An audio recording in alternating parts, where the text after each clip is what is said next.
Hell, every team they're sending over here has their own personal masseuse. Not masseur, masseuse. But it doesn't matter. So you see, it just doesn't matter. That's the big speech in Meatballs, the end of The Razor's Edge, right? It just doesn't matter.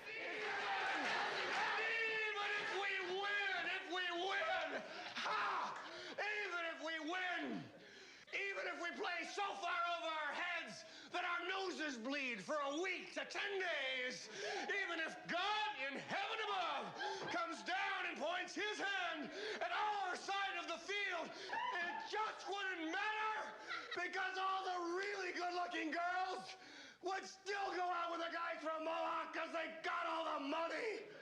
There's a really great old Taoist story that sort of speaks to this. So the story goes like this. There's an old man who has this prized horse. And one day the horse runs away. And his neighbor comes over to give his condolences and says, "Oh, I'm so sorry, I heard about your horse." And the old man says, "Who knows what's good or bad?"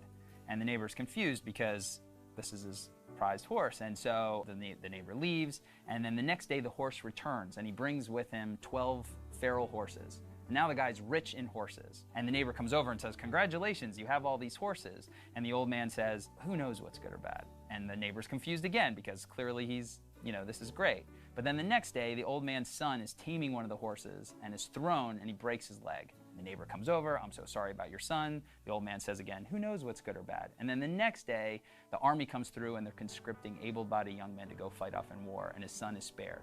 And that story can go on and on and on. But what the point of that story is it just doesn't matter, right? Like most of us go through life up and down. Things are great, things are terrible, things are great, things are terrible. But a deeper way of looking at it is that things are always kind of up and down. Good things can lead to bad things can lead to good things. And if you have this, it just doesn't matter. If you just have this sort of more Zen, if you will, outlook on it, and you can sort of look at the big picture of it, your whole life is just gonna be more even keeled,